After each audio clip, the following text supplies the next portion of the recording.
GeoByte. Welcome to GeoByte. In today's class, we are going to see the next phylum of animal kingdom, that is Arthropoda. Arthropoda is the largest phylum. Why do I say it's a largest phylum? Because in this world, if you say there are a number of species named, among all the species named till now, 2/3 of the names belong to Arthropoda. So you can imagine among all the phyla of animal kingdom, it's the largest kingdom. It's majorly consisting of all the insects. Now let us see what are the general characters, also the special features of this phylum Arthropoda. Now if you see, Arthropoda also belongs to the organ system. So from now on, if you see all the phylum from Arthropoda to Mollusca, Echinodermata, all these have these features, that is organ system, bilateral, triploblastic and coelomate. So these are the features you find in all of the phyla which we discuss from now. Also, in Arthropoda, the sexes are separate. So the term dioecious meaning the sexes, that is, we have a female cockroach and we have a male cockroach.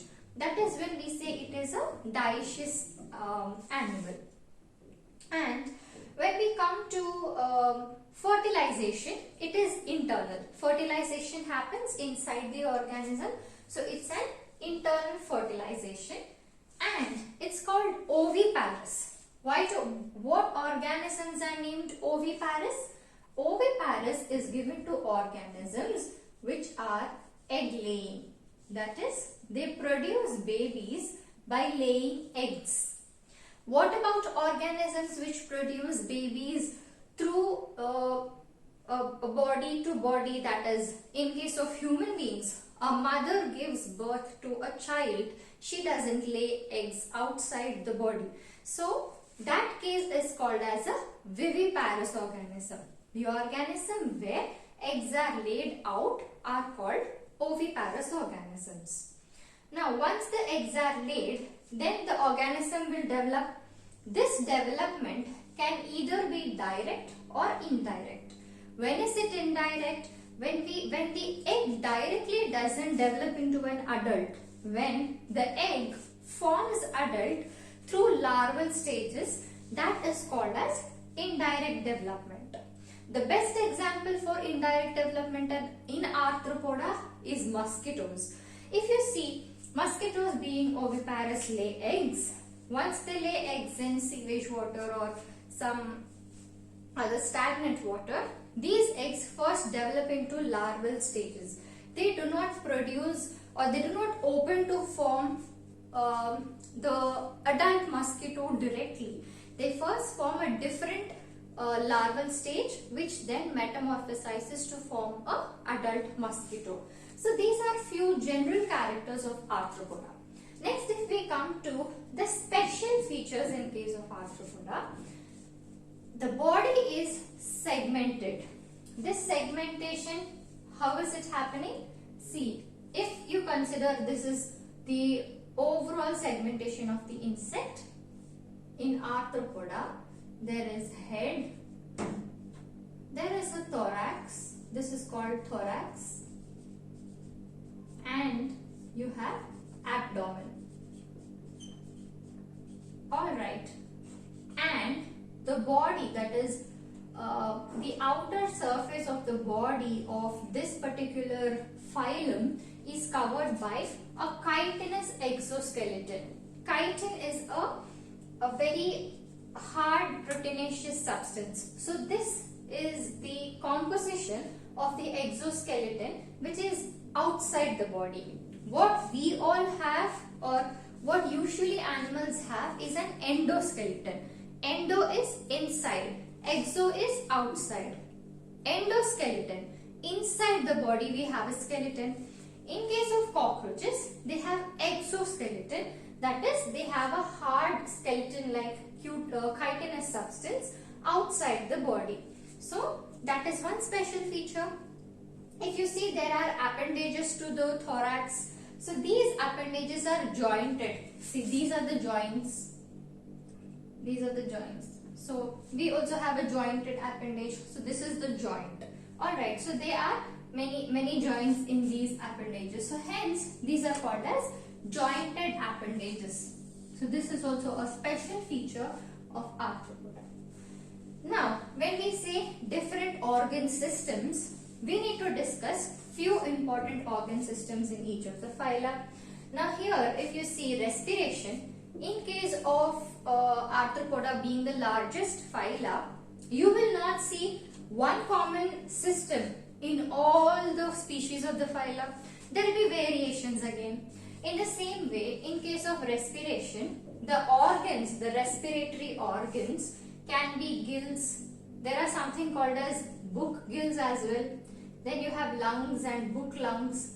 Then we have tracheal tubes. So there are, it depends on the species, you know. Like for example, in prawns are an example of arthropoda.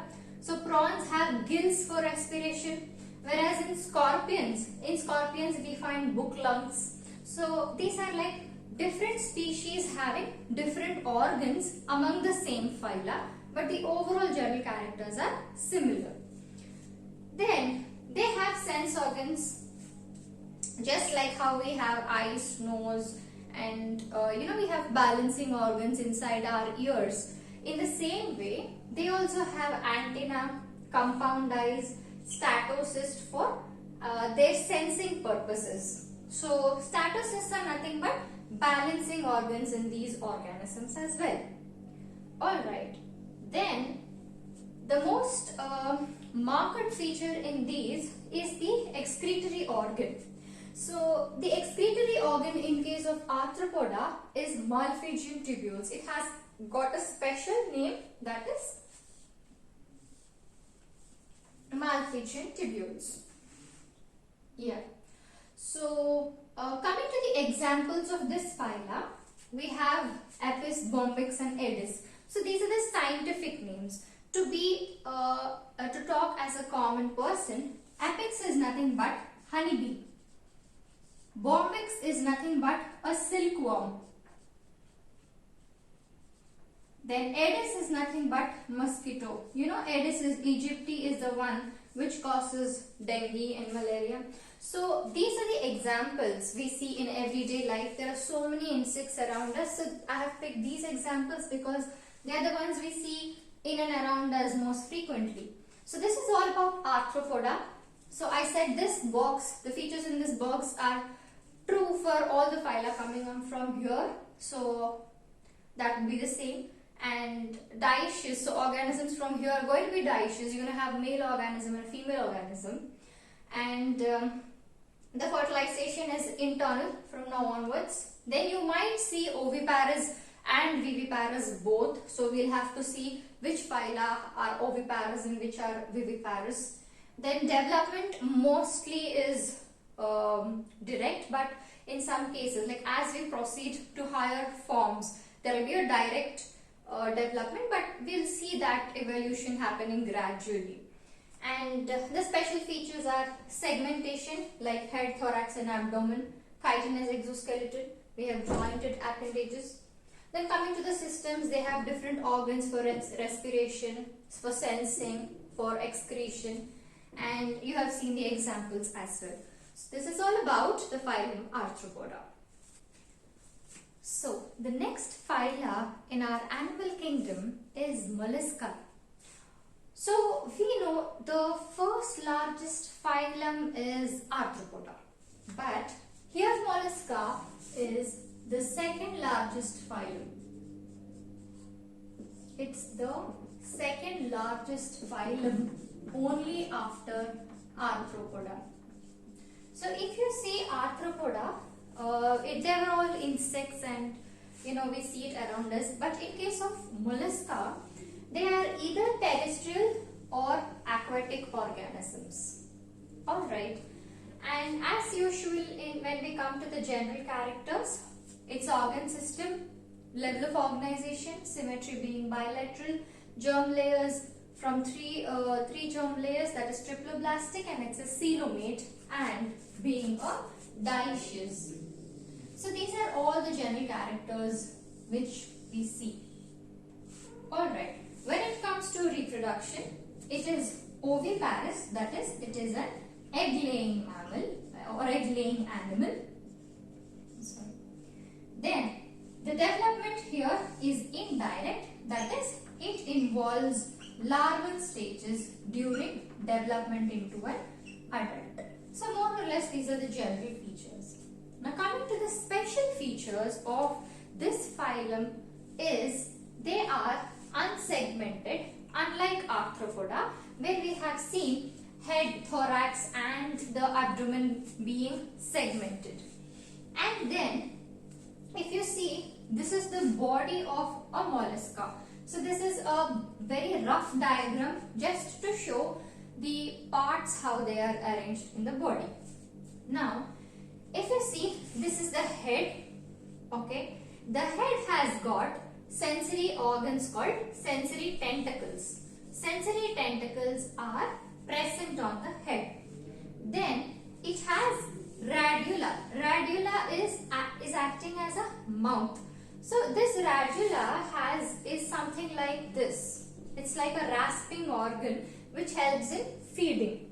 Alright, so that's about head part. Then we have gills, and then we have a digestive system inside the body, and all this is present in a region called as visceral hump. So this is nothing but visceral hump.